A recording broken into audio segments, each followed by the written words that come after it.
about second breakfast. Time for second breakfast. What's up, everybody? Monster from Breakdowns for Breakfast here with another episode of Second Breakfast, Spooky Season Edition.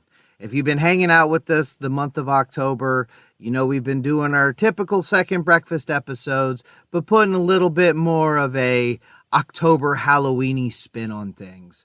So today's episode is going to continue in that spirit, and we are going to talk about cursed songs and the My Way killings. Bear with me today, I'm a little under the weather. If I happen to go into a coughing fit, we'll just assume it's part of the spooky ambiance. Ooh, cold and flu season. So anyway, the first artist that I want to talk about is Robert Johnson. Now, if you'll remember, we kicked off spooky season talking about the life and times of Mr. Robert Johnson and whether he may or may not have sold his soul to the devil to become a famous blues musician. Well, when we were talking about Robert Johnson, what I didn't want to say yet was that some people believe because of his mysterious life and death, his music is in a lot of ways cursed.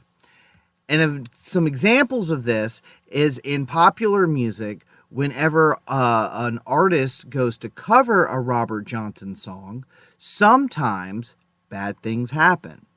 So, Robert Johnson had 22 or so songs that were recorded, and one of these songs was called Crossroad Blues.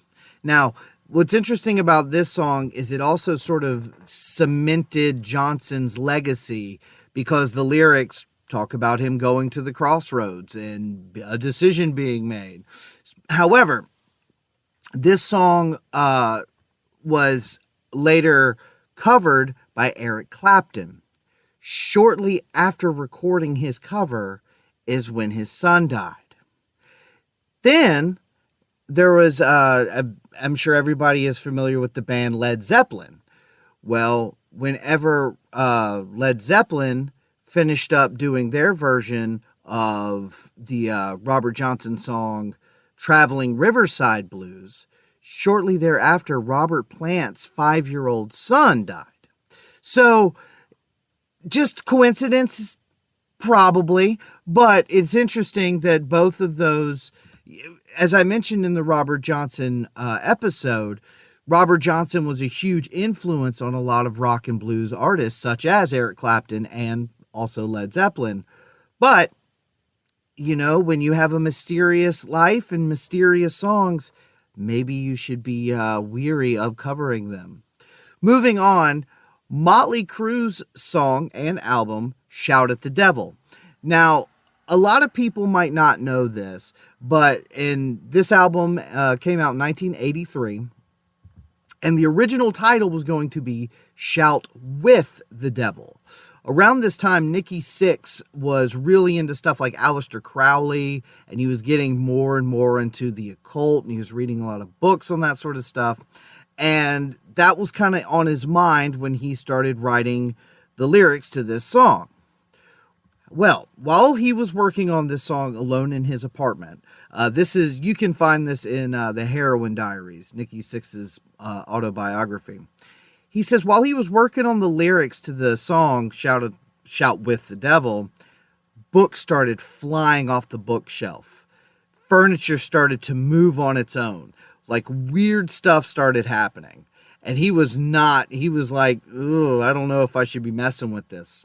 So later on, he brought the A&R guy from who actually signed Motley Crue in the beginning. I'm going to butcher his name. It's like Tom Zutaut. It's Zutaut. So whatever. Now, Tom claims that he was with Nikki Sixx during one of the writing sessions for this song and album, and they were sitting around Nikki Sixx's table. And while they were sitting there, Tom watched a fork and a knife lift off the table and get stuck into the ceiling. Now, at this point, Tom was like, I'm out. And Nikki decided, you know what? Instead of shouting with the devil, maybe we should shout at the devil. It's a very small change, but I think it is significant because it changes the vibe from being one of accomplice to one of conflict, which now, if you know anything about Motley Crue, you know that for the better part of their career, it was full of misfortune and near-death experiences and all kinds of crazy stuff. And Nikki Sixx says he felt like some of that started right here, and it kind of followed them for the rest of their career. So who knows? Now, moving on to one of my favorite bands, Iron Maiden, and their record, Number of the Beast. Now, this song, let me squash this first. This song, when it came out, there was all kinds of controversy about it because, the chorus of the song is 666, the number of the beast. And people immediately assumed that it was about worshiping the devil. It wasn't. Stephen Harris. Now, I've seen this kind of conflicting. I've seen some reports say that Stephen Harris wrote the lyrics in the song after he had a dream, a bad dream after watching the movie. He either watched Omen or Damien the Omen 2, and I'm not sure which one. But either way, he watched this horror movie, which is about the devil, the Antichrist coming, and he wrote this song after it. Also, fun fact I did not know is if you listen to the song at the very beginning, there's a couple of Bible scriptures that are read. The song starts with British actor Barry Clayton reading Revelations 12:12, and then the last couple lines are from Revelations 13:8. Originally, the band wanted Vincent Price to read those scriptures, but unfortunately, apparently, he was too expensive.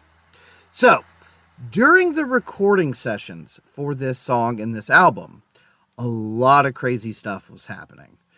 There were reports of unexplained malfunctions happening in the recording studio with the recording equipment. Sometimes just like the lights flickering on and off, stuff levitating, normal paranormal stuff. At one point, I think they nicknamed the studio like the Poltergeist House or something crazy like that. And they, could it just be electrical wiring problems? Sure, maybe.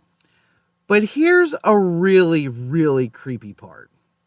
After completing the mix for the song, Number of the Beast, producer Martin Birch got into a car accident. Now, thankfully, nobody was hurt in this car accident. But he crashed his vehicle into a bus full of nuns. Nuns! First of all, a bus full of nuns sounds kind of scary to begin with. But the fact that, anyway. So, thankfully, like I said, nobody got hurt. However, just to make this story even more crazy, after Birch received, a couple days later, he had to get his car worked on. A couple days later, he receives the bill for the auto repair. And the bill came out to 666 pounds. Now, because of what had happened during the recording of the song and because of everything else, Birch was like, nuh-uh, I will not pay that amount. Round it up. And he paid $667 because he absolutely refused to do it. Now, again, is this true? Is it just, fuel the flame? Possibly, because Steve Harris has gone on. If you don't know, Steve Harris is the bass player for Iron Maiden, and he wrote a lot of the music and a lot of the lyrics. And he basically said, quoted, as far as the backlash being that Iron Maiden were somehow devil worshippers, or this was a song that was like pro-Satan or something. He said they completely got the wrong end of the stick. They obviously hadn't read the lyrics. They just wanted to believe all that rubbish about us being Satanists. I get it. It is when you hear that chorus, it has a very triumphant sound. So I understand why people, got real upset. And it's one of those things that, this was in the early 80s. You had Sabbath and other bands doing it in the 70s. And there's always that, little underlying thing of satanic panic. Moving on to our last song, My Way by Frank Sinatra. Now, talking about this, I don't want to say fake outrage about a song that may or may not be pro devil worship or whatever, into a song that seems to be pretty harmless, but has somehow accumulated over a dozen occurrences of violence due to it. So here's the deal. So in the Philippines, karaoke singing is a huge deal. I mean, karaoke bars are all over the country, but specifically in this part of the country, in the Philippines, it is like the biggest deal. I've seen some horror games that actually take place in these kind of karaoke bars where it's not just like, when you go out to a bar here in America and they have a karaoke night where there's somebody standing in the corner singing. Yes, they have that. But then they also have these karaoke bars that have their own, like, separate private rooms that you can rent out for just you and your buddies or whatever. So it's a big deal over there. So for whatever reason, My Way by Frank Sinatra became a really big song over there. And since 1998, there have been about a dozen incidents that have occurred in connection with this song. Usually, it got so bad that the Filipino newspaper actually named the phenomenon the My Way killings. Now, basically, the song itself is a little bit of a confident, bragging kind of, if you know the song, it's a whole lot of talking. The word machismo is kind of a good way to describe it. He's sort of just basically saying, like, I'm a badass and I'm going to do things my way. Fred Durst also said it in a very passionate way on their song, My Way. I digress. So, some people believe that because of the lyrical content, it sometimes gives people a false sense of bravado while they sing it. And sometimes when people are listening to it, they get irritated by that, especially if the person singing it is off key or not doing a good job. So this has occurred many, many times. But one example, possibly the most recent example, was in June of 2018. There was a 61-year-old named Jose Bosmian Jr., who was stabbed to death by his neighbor, 28-year-old Rolando Caneso, during a birthday party.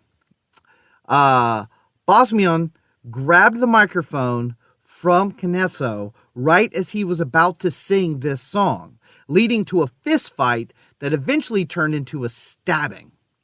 A lot of Filipinos, even those who love this song, will not sing it in public just in order to avoid something like this happening. In fact, a lot of karaoke bars in the Philippines will not let you sing this song because so many incidents like this have occurred. There's all kinds of theories as to why. There was a New York Times writer, Normiichi Onishi. I'm so sorry. I know I'm not saying that right. He said that the killings might be the natural byproduct of the country's culture of violence, drinking, and machismo. Violent attacks occur frequently in the Philippine karaoke bars, with fights often sparked over breaches of karaoke etiquette, such as laughing at other performers, performing the same song twice, or hogging the microphone. So, for whatever reason, this particular song has gone on to just spark this wave of violence. There's been other instances that you can look up if you want to know more. But like I said, there was one that involved a security guard. This guy was singing the song, and the security guard basically told him, "Hey, you're flat. You're being disrespectful." And the guy was drunk, and he didn't care, and he just kept on belting it out. So the security guard shot him dead. So, moral of the story here is that if you are going to the Philippines and you want to sing karaoke, you better be a damn good singer, and you sure as hell better not sing any Frank Sinatra for your own sake. Now, thankfully, I have never been to a karaoke bar. If I go to a bar or club and it's on karaoke night, usually I'm gonna leave. So I don't think I have anything to worry about there. But yeah, so that was a few crazy stories about some crazy songs and albums that may or may not be cursed. What did you guys think? Can you think of some other songs that may or may not be cursed, that give you the heebie-jeebies? And because when I was doing research for this, I found a lot of quote-unquote creepy songs. Sure, there's tons of that. There's all kinds of weird, like I said, Zeppelin and Sabbath have all these weird occult songs about Aleister Crowley and Anton LaVey and all this nonsense. That's not what I mean. I mean songs that have weird shit floating around behind them. If you can think of some more, please let me know. I'd love to hear. And yeah, thanks for tuning in. I hope you're enjoying your spooky season. And until next time, I hope you have a great day.